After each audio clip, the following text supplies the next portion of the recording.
Hey guys, I'm JanetOnOccasion, and today we are going. Oh, hang on, my microphone's up there. Should probably be down here, shouldn't it? So you can hear what I'm saying. There we go. Is that better? I'm keeping this in. It's a blooper reel. So, guys, hey, hi. I feel a bit under the weather today.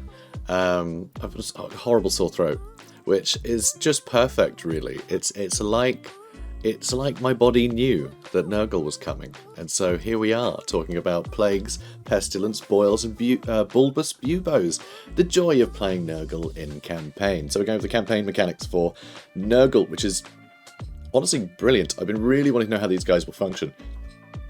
I also have the hiccups because I just had a lot of honey and lemon for the throat, which it hasn't helped very well. Anyway, so double bubble, toil and trouble. Really? We're going with that to begin? Cool. What marvellous creations will be pulled from the Plague Cauldron today? Ah, it's the Nurgle campaign mechanics, a delicious surprise for all, be they followers of Nurgle or his soon-to-be infected enemies, as the premier spreaders of joy, happiness, and disease in the Warhammer world, the laughing, bountiful forces of Nurgle are all about covering the campaign map in their sickness. What's that song? Who's it by? You know, Get Down with Sickness? I think it was in the Blade soundtrack.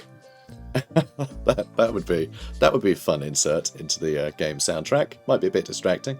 So Nurgle is also a god of decay, death, and rebirth, and that is fully represented in his glorious ways. Be it building, recruitment, or heroes, everything's just a little bit different for Grandfather Nurgle as you grow and conquer. On that note, in current world circumstances, we can understand if talk of horrific plague spreading is sensitive.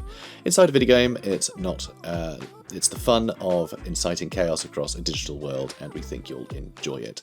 Yes, I'm glad they've picked up on that. That reality and video games are different things, because they did slip up recently in a blog post. But anyway, as with our other demon factions, these are the mechanics for Nurgle as a race. While Kugath Plaguefather's specifics will be covered in his own post, Warhammer 3, much like the Plagues of Nurgle, is still evolving and changing, so keep in mind that numbers could be different come launch day.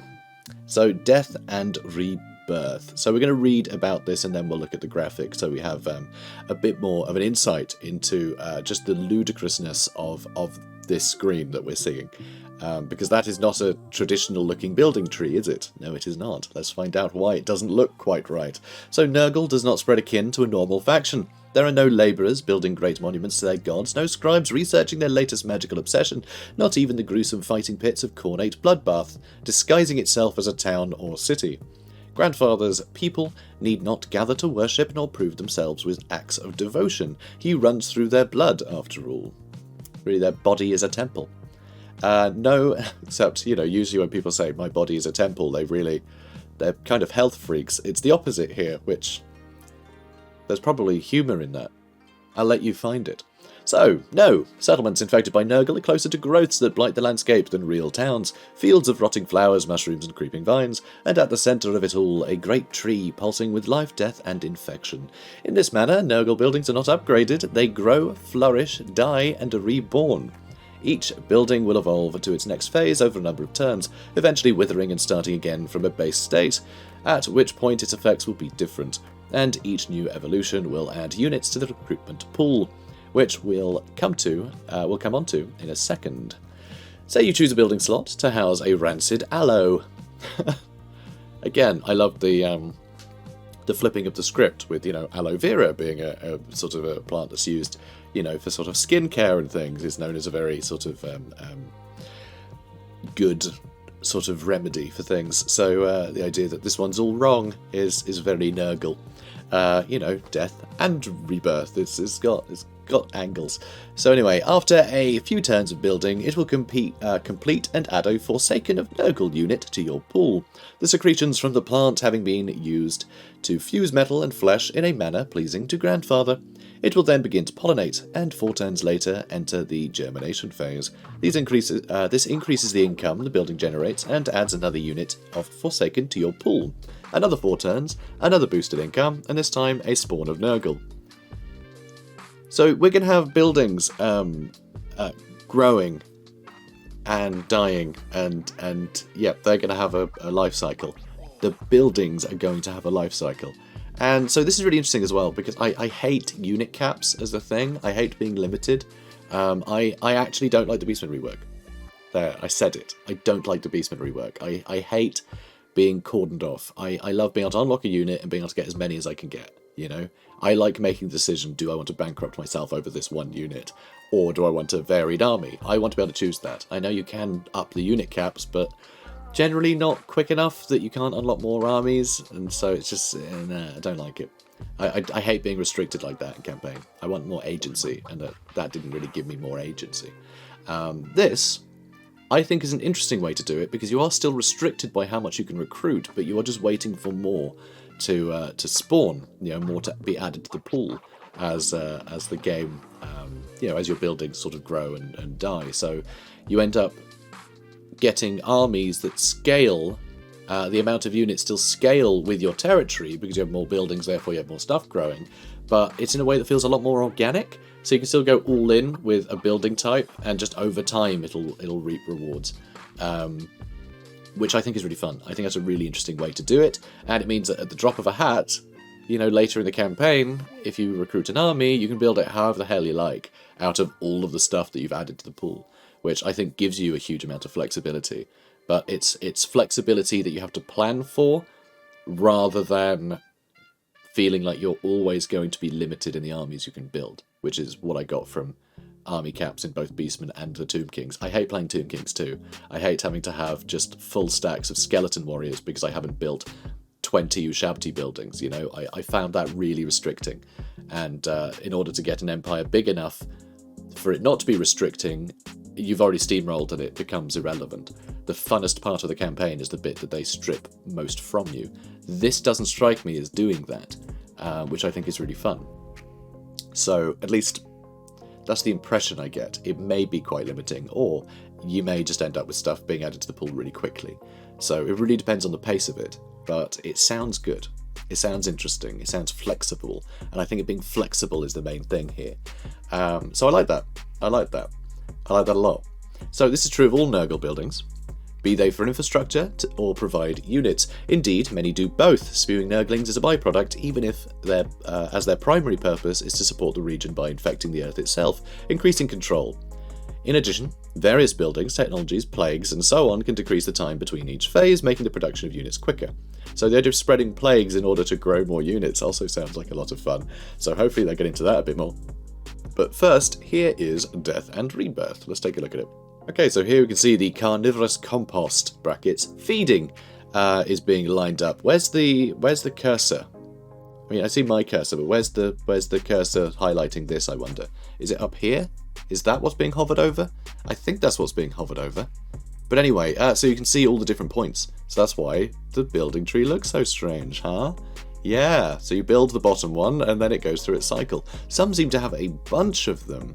But what's really interesting here is where it would normally show what recruitment is unlocked at each point, that seems to be what thing will spawn from it hitting, you know, this point in the cycle, which is interesting. So you know that which creatures will be added to your pool from each, you know, each round trip, which is really interesting, and so many steps as well, which I think is really cool. So just slightly different effects as it goes.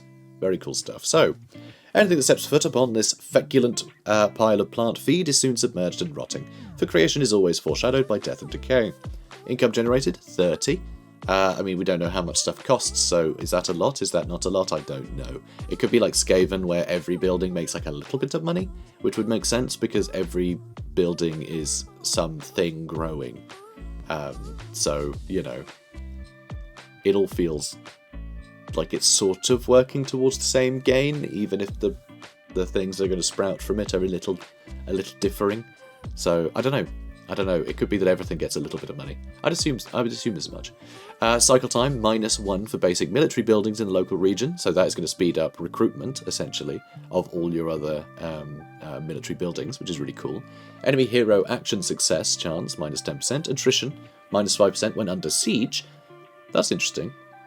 And leadership +2 when under siege for local armies. So the fact that this is actually putting emphasis on effects for sieges, such as your attrition, makes me think that sieging is going to be the actual like act of besieging a place, is going to be rebalanced, because right now you have to wait like 20 turns for anything to take any amount of damage. And they take damage really quickly. So I'm assuming this is an indication that they're going to make it so people actually take attrition much sooner, but less attrition from one turn to another. So, you know, I think that'd be better, honestly. And that's the only time where I think a bonus like this would be beneficial to anyone. So I like that a lot. I think that's really got potential. Also provides a garrison of Nurglings and Rotflies, and it provides summonable units of Nurglings, which is very fun. I love that a lot.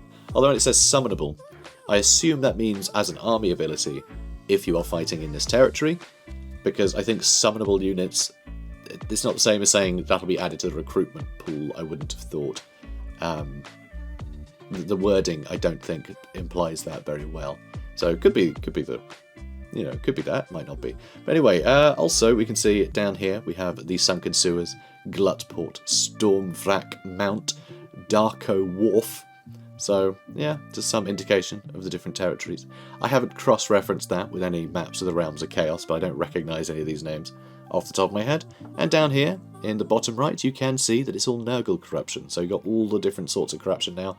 And it is nice to see that there is a separate corruption for each demon type, which is very, very cool. We saw that in recent blog posts, you know, in other ones, but it's good to see. I like it. So that's that then. Let's get back to the blog post. That's the one. So next up we have the summon units and Kugath Plaguefather, because of course Kugath is our boy in the campaign, and God, I think as a Nurgle cultist is a hero there. I'm assuming that. Is that a great unclean one of some kind? Anyway, we'll find out more about the units in another time, I'm sure. But feel free to point out anything that you've seen here that you think is a standout showstopper. I don't know, something you like. So on that topic, Nurgle does not recruit units in the standard way. Rather than waiting several turns for a regiment to become ready to fight, groups of demons are summoned directly to an army raring to go. Units hired this way do not start at full strength, replenishing over time. Doesn't that sound a bit familiar? It's Three Kingdoms. It's Three Kingdoms recruitment style, where you have access to your units, you recruit them, and then they sort of, you know, are reinforced and trained and equipped or whatever while embedded in the army. So that sounds really fun. So it means that with a version of, like, I don't know, Raised Dead, things like that, or Regiment's Renown, all the rest of it, this is one that you can't just sort of have a couple of lords. You can't just have a couple of lords run into enemy territory, wait to see which one the enemy army is going to go for, and then summon an entire army in the other, you know, in your other lord, and then destroy the settlement, right? You can't do these stupid things like that and just get an instant army. That it will require some planning, basically, which I think is good. I think that's a good thing. So I like that, though. I like that a lot. And again, it's more flexible that way. You know, be able to recruit kind of anywhere. And from, you know, a great pool of units that you've collected, I think is really fun. I really like that. So, units hired this way do not, we've read that already. Another thing, they can be buffed by various Nurglish skills and technologies, so we get better replenishment over time, and, you know, higher strength units on recruitment. But you've got to work for it, you've got to plan for it. So again, it's good. I like it.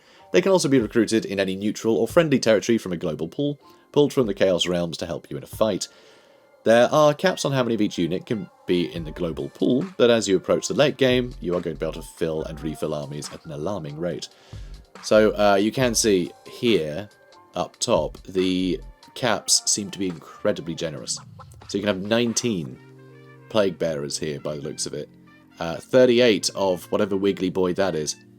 19 of these. That's Beast of Nurgle. And 38, I'm assuming that's Nurglings. That seems to be just a pile of folks. So yeah, 38 there. So that's a lot. Those are pretty big things. And that's not your cap of the units, that's your cap in the pool. Which I think is a very important distinction. Because it doesn't mean you can only have 38 of this unit being fielded. It just means that once that hits 38, you can't save up any more for instant recruitment. So that's really flexible. I think this is really good. This is looking lovely. I like the look of this a lot. So as you can imagine, this completely changes basically everything about how you build armies, make war, plan routes, and your priorities for settlements. You will have a lot more resources to spend, as you don't need to regularly upgrade buildings, but each new settlement will cost more to get some basic stuff going. Once your unit stockpile is gone, refilling it takes more time, but it can happen extremely quickly once you have a large number of settlements. Also, all this is only half the equation. We also have plagues and infections. Now we're talking Nurgle. So, we have, central to Nurgle's campaign mechanics, and indeed his lore, purpose, and very existence, is the creation and spread of new plagues. His forces, their settlements and lords, are locusts of rot, spinning webs of flesh and disease that destroy and rebuild everything around them. Grandfather Nurgle and his many followers believe, without a shadow of a doubt, that they are bestowing glorious gifts upon the world, that their enemies will be happier and more beautiful with new life bubbling across their skin. You, as the player, get to create all that, and let it pass through your own armies, enemies, and settlements on both sides. So you actually get to make your own diseases as Papa Nurgle, which I think is amazing. I love that a lot. The work begins in the Plague Cauldron, a new special screen only accessible to Nurgle players. Here, various plagues can be concocted out of the bases and symptoms you have unlocked. So you have to unlock symptoms. This sounds a lot like Grom the Paunch's thing of collecting ingredients to be able to make faction bonuses. That's kind of what it strikes me as, which I love. I love that system. I thought it was really fun because it sort of had like a collectible element to it where you would try and seek out foes to get you the ingredients you need to make a decent like campaign buff, which I thought was really fun. So, Pox. Oh, here's the 5 starter plagues. Have I read this yet? Hang on. The work begins in the Plague Cauldron. The broad rules are the negative effects will be applied to infected enemy settlements and armies, while positive ones will hit your own towns and forces. All plagues give additional infections, explained in a moment, and Nurgle corruption every time they are spread to a new target, with one exception. Here are the 5 starter plagues. I love that you get 5 starter plagues. So we have Pox. Decreases cycle time for friendly buildings, increases growth for friendlier settlements, which is really good, so that you can just churn out units early, basically. These also strike me a little bit as being like an additional layer to commandments, like a faction-wide commandment that spreads like a plague. Sounds fun. Anyway, Buboes reduces casualty replenishment rate and increases attrition while under siege within enemy settlements. Wow, that's pretty handy. So you can actually use germ warfare against enemy settlements, which obviously in the context of playing as Nurgle, that's you showering your enemies with gifts rather than firing like rotten livestock over the walls. Oh dear God. Egg. I think it's egg. If someone can tell me that's pronounced a different way, then feel free. Applies attrition to enemy armies and reduces their campaign movement range. Nice to slow them down. Rot, instead of giving infections whenever it is spread, adds a unit of Nurglings to your recruitment pool. That's really fun. And Palsy reduces melee attack of enemy armies. A plague consists of one of those bases and then up to 2 additional symptoms, distributing it so the world can be done in 2 ways, directly or via plague cultists. Doing it directly can only be done on friendly settlements and armies, but at a significantly reduced cost of infections. Infections are gathered from spreading plagues, post-battle events, dilemmas, and so on. Each additional symptom on a plague increases the cost by a certain amount. Plague cultists are new hero units that exist solely to spread the plague to neutral or enemy armies or settlements. So those would be the Nurgle cultist hero, I'm assuming. The equivalent of like the got the Tzeentch cultist, in Tzeentch's roster, funnily enough. They cost significantly more to create, but there is no stopping their infection once they reach their target. Spreading the plague destroys the cultist. Oh, so maybe it's like the plague... what the hell are they called? I can't remember what they're called in the Skaven roster, but I think it's like the special Skaven cultist that you get from the Rites in Warhammer 2. So I guess it's more like that, instead of like a hero unit like the cultists are for the other thing. But anyway, it's fine. So they cost significantly more to create, there's no stopping them, but they destroy the cultist, and only one plague may be infecting one particular thing at a time, be it cultist, army, or settlement. Naturally, friendly AI factions won't be delighted if you start spreading plagues throughout their territory. Tough, okay? If we're going to be allies, I'm going to give you all of my gifts, so suck it. don't wash it first.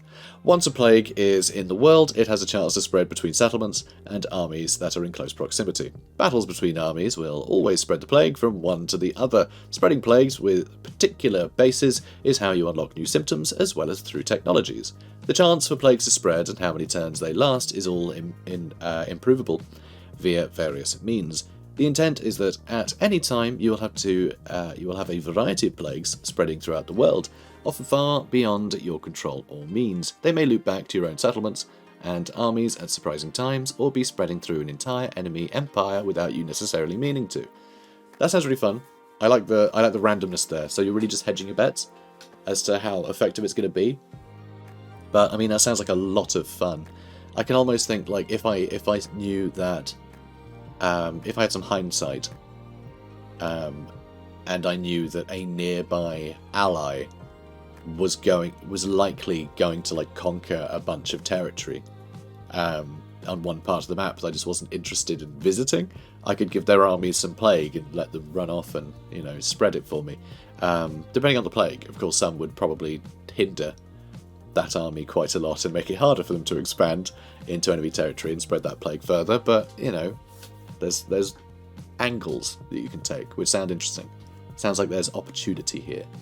So, finally, once you've unlocked various symptoms, there are recipes. These are particularly powerful plagues, such as Nurgle's Rot and the Black Plague, that come with additional benefits to duration and chance to spread.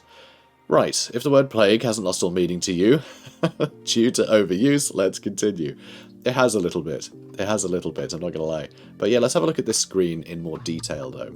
Okay, so here we are. So we can see Plague Cauldron. Here we are. Concoct a plague to spread Nurgle corruption, boost your armies, or weaken the enemy. Select a base plague and add optional symptoms for further effects. Unlock new symptoms by spreading the base plagues. Plagues continue to spread after being created, and this will also count towards unlocking new symptoms. Fantastic. So, we can see the plague effects for the current one being built is on the right. Plague effects on all armies and settlements. Infections +5 when plague is spread, which doesn't seem like a lot, because if we look at the top right, we have 1,143, which feels like quite a lot. That's quite a lot of infections. I also love that the icon is a little fly. It's very creepy. Ugh. Nurgle corruption +2 in local provinces, and plague effects on non-Nurgle armies. So I like that they differentiate with these things. So all units suffer attrition, makes sense. Campaign movement range goes down by 25%, and base weapon damage goes down by 15%. These are all pretty sizable effects, and what I like is it's got the little icon next to each component to sort of show you where everything's coming from. So it's all just very readable, which I like. You can see the middle, obviously, where you drag the different plagues from the left in to build the plague. So you've got the base plague at the top, and then all the optional ones below, of which there are many more. So this one being hovered over costs 50. You can see the little cost there. Costs 50 infections. So I mean, just adding that, if that plague is still going to get +5 infections per spread, then you're going to need that to spread a hell of a lot. But I guess you're not really trying to necessarily build plagues out of what you get from the plagues, because you can get a bit post-battle options for getting more infections and things as well. So it's more, this offsets the cost. It recoups you some of the cost. And if it happens to spread like a huge amount, then hooray, you know, you can reap those rewards. But anyway, violent spasms. You can hear the bones breaking inside the flesh. Ooh, that's horrible. Ugh. Nurgle. Ugh. So, plague effects on Nurgle settlements. Cycle time, -1 for basic military building. So this is a plague that literally gets your recruitment pool going quicker. And chance of plague spreading +5%. So you spend more on the plague, but it's more likely to spread. So you get rewarded that way. And then there's this bottom area, which annoyingly, they've got rid of the screen here. But I'm assuming these would be the recipes, you know? I'm assuming. Like to assume so. Oh, also, hang on. Oh, so, okay, I was thinking, hang on, that's being researched. No, that implies that research is locking it. There's a little research icon there on this bottom one. So you can see some are marked as requiring research, which is interesting. I love it. And down here, you can either summon a plague cultist, or you can do infect selection. So I guess infect selection is just you pick something you own, and then the plague cultist costs more. It appears to have a turn cooldown, so you can only do one per turn. And yeah, and you send them off. Although it says it'll be summoned at Fort Dolgenir, but I don't know if that is the capital or what? Or if you get this screen up by clicking on a settlement, then clicking the Plague Cauldron button, and it does it in that settlement. I'm not sure. I'm not sure what dictates that. Unfortunately, there's just not the information here. But really cool to know that you can just sort of, put it in your own territory or send cultists around. There's a lot of opportunity here and a lot of fun stuff to play with. And yeah, it really does feel a lot like Grom the Paunch's cooking mechanics. But I love the idea of having to actually spread those effects rather than just like getting a sort of a campaign-wide buff. You actually have to spread that buff, which I think is really fun. Either by having armies, I guess, like infecting a settlement, having an army in that settlement to get the plague, and then have that army move to another nearby settlement or something, to help try and push it around. I think it'd be really cool. This sounds like a lot of fun, and I'm looking forward to playing with it. Okay, let's carry on reading the blog.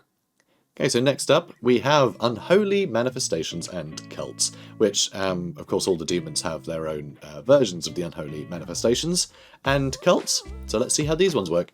So, as with our other demon factions, told you, Nurgle has access to the Unholy Manifestations and Cult mechanics. Quick refresher, Unholy Manifestations are special actions unlocked by having a certain level of global corruption for your Chaos God, while Cults are special building slots unlocked in other faction settlements by having high corruption there. Which again is every demon race has that sort of spreading of their influence, which I think is really fun, and it really fits, and it makes perfect sense because Chaos doesn't really rise without having spread its influence across the world first.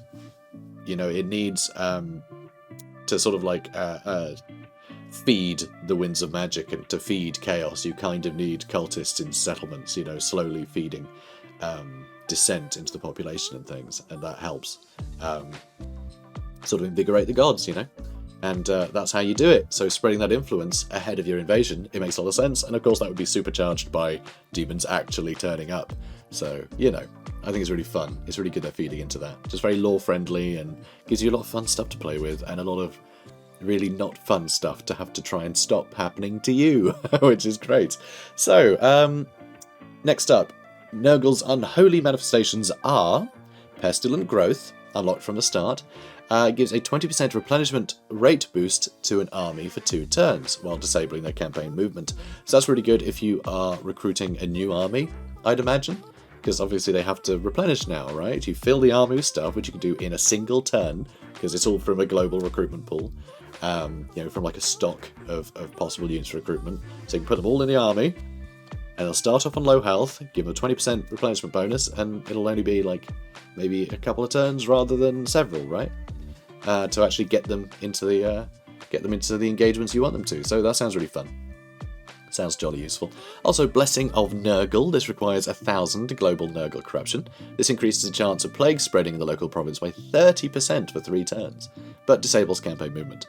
But that's really good. That sounds amazing. Sounds really powerful. Because an increase of 30%, so presumably you already have 10 or 15% or something, depending on the plague you've made. So yeah, that's going to be pretty significant. Exponential Growth requires 2,000 global Nurgle corruption, increases growth in the local province by 200, and decreases recruitment costs by 20% for target army for 3 turns.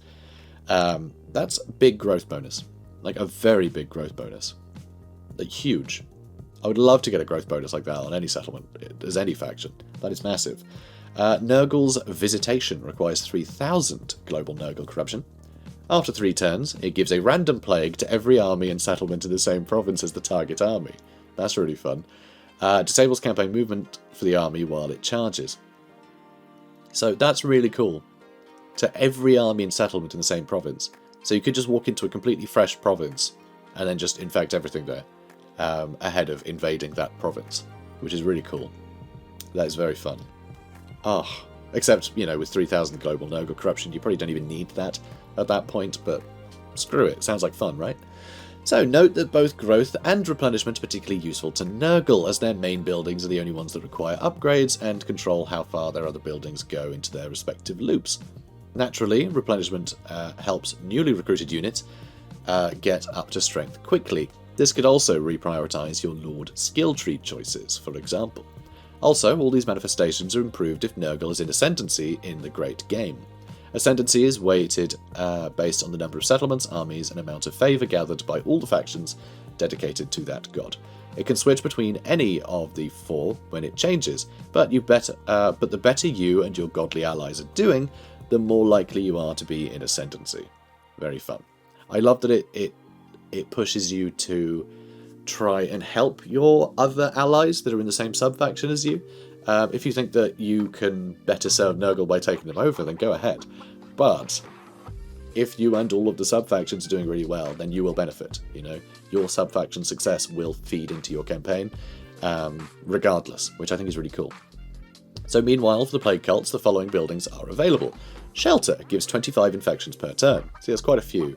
So these will go up quite quickly by the looks of it. Refuge gives 40 infections per turn if growth in the region is at 200 or more. Interesting. And Hospice gives 40 infections per turn if any lord is present. And Colony gives a random plague to the settlement, but destroys the cult. So that's pretty cool. That is pretty cool indeed. So these are obviously the buildings that are present in, like, not necessarily enemy settlements, but foreign settlements. If their Nurgle corruption is high, you can build these, which is really fun. That sounds like a lot of fun indeed. I love the idea of refuge, the idea that growth will actually impact the amount of infections, because obviously just like a hugely rising population, whether it's, you know, like, I don't know, huge immigration flooding into the city, or, you know, refugees, or well, I mean, it's a refuge, so it's implying refugees, right? People fleeing from your invasion, flooding the town, and that helps increase the amount of disease spreading in the city. It's real dark indeed.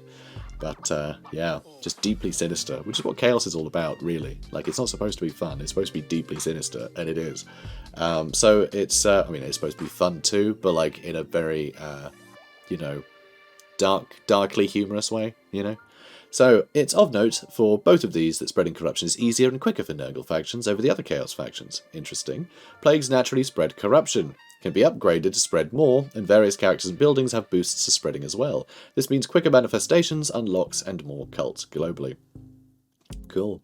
Tech tree. Finally, the tech tree, which looks... oh, it looked like that was boarded up in the middle. No, my eyes playing tricks on me. Nurgle's tech tree has similarities with Khorne, brothers in destruction as they are, with several pods of 7 technologies each, requiring 4 to be researched to move on to the next. This gives you a lot of options on how you want to progress and what to unlock first, as well as how important moving on to the next pod is versus picking up a particularly useful tech. I do like that system. It's the same system that's in Gladius for technologies, if any of you have played Gladius.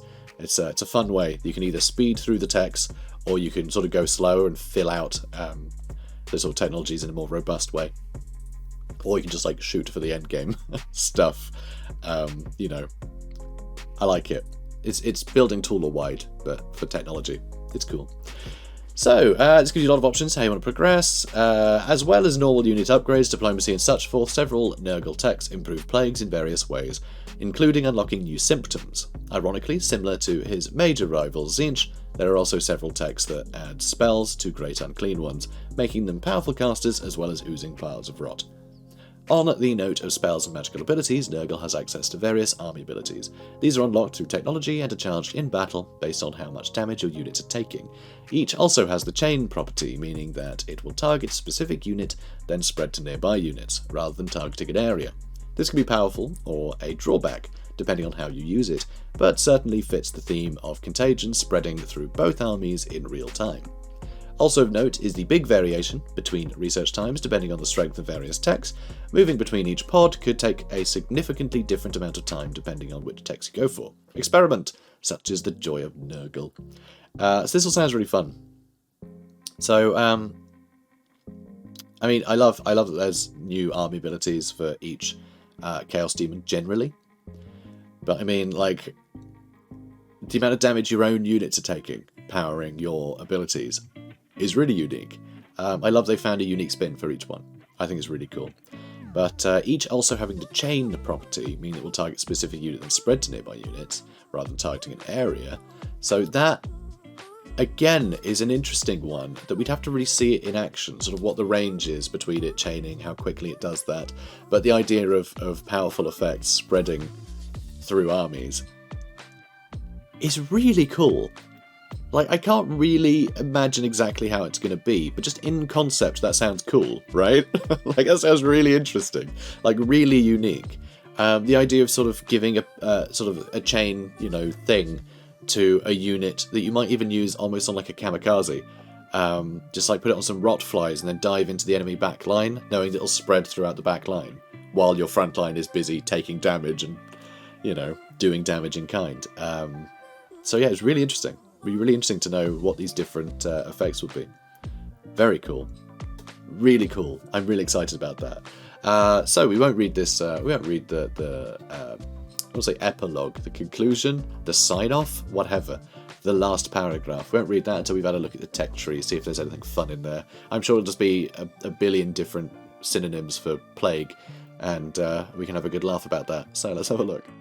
Alright, so here we are. Plague site, straight away. Grant line of sight when a plague is spread.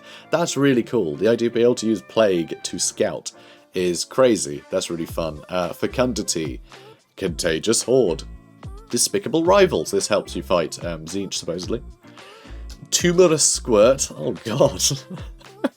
I also like that it affects Nurglings, because, you know, a good nickname for like little like kids who's like, "You right, squirt?" You know? Which I think is really funny. So, tumorous squirt. I like it. It's disgusting. And even worse, I brought children into it, but yeah, ugh, horrible. So, ravenous tadpoles. Also, you can't see my arm, but I'm ruffling the hair of a child next to me. There's not actually a child here. It's a mime. You can't even see it, so I'm not sure why I'm doing it. So, viral incubation, highly infectious, spore diffusion, contaminating, claws, cyst growth, come to grandfather and favourite children. This has suddenly got very creepy. So 7 is the number of the Plague Lord, 7 of the ways which Nurgle infects mortal and immortal alike with contagion. Invoke his methods and become the blessed carrier. Also, we'll probably notice throughout the campaign, maybe, depends if they want to they might be trying to keep things simple, but 3 is also often associated with Nurgle. One sort of common omen, I suppose, of Nurgle is a 3-winged fly. If you see flies with 3 wings, then yeah, then you know Nurgle's coming. So 7 is his main number, but he likes 3 as well. So there you go. We're all learning something. So yeah, this all looks really cool. Let's go back to the blog. So finally, the final bit. Spreading the infection. That's all the different ways to bring joy and bulbous happiness to the world. As Nurgle, he feels almost completely different to play as to the other races due to the total differences in settlements and recruitment. And we can't wait for you to get your hands on it in February 17th. It does seem really different. They seem to have bucked convention on... I mean, to buck the trend for both recruitment and building is impressive. Usually it's one or the other, but no, they've decided that both building and recruitment will be different in this faction than any other faction in Total War, which is really impressive. Because Total War has a very set-in-stone formula of how that stuff works, you know? So, it's really amazing. It sounds brilliant. It sounds absolutely fantastic, and it also seems to circumvent the stuff that I hate about the alternate sort of recruitment methods that they've implemented in previous factions. It seems to not be doing that. It seems to be a way of giving units in a way that's like flexible rather than restrictive, which I think is really good. This reminds me of a bit like Rakath's campaign, where as you're playing the game, you are earning a large recruitment pool of like choice units that you can use to accent your armies that you're building. So, and that felt amazing. That felt like a lot of fun. Same with Oxyotl's campaign, actually. Just over time, just by playing the game and engaging with its mechanics, you know, you would get rewarded with a bunch of different units, which is really great. That was amazing. It felt flexible. You know, they were just in the pool if you needed them, but it was something you could use to accent an army that was otherwise going to be really boring. And so I think that's amazing. I think it's going to be really fun. I didn't think that I'd be like leaning towards playing a Nurgle campaign necessarily, but like I'm so intrigued by this that this is currently at the top of my list. Who knows if it'll stay there? I might tire of it, but right now I am so intrigued to play it. And, I mean, I'm sure you can see why. But anyway, guys, I'm going to leave it here. And if you enjoyed this, comment, like, subscribe. And most of all, don't worry, I'm fine. I'm just run down. I haven't been sleeping well, and this always happens to me. I'm just run down, so no need to, you know, freak out about current events. But also, I will say it's not actually a bit, because it's Nurgle. That's just been a, I'd say, happy coincidence if I didn't feel rubbish. But, you know, hold your well wishes and panic. Actually, the well wishes can come. The panic you can keep. You know, I don't need it. I'm fine. Don't worry. So anyway, guys, if you enjoyed this, comment, like, subscribe, and I'll see you in the next one. Take care, guys. Have a good one.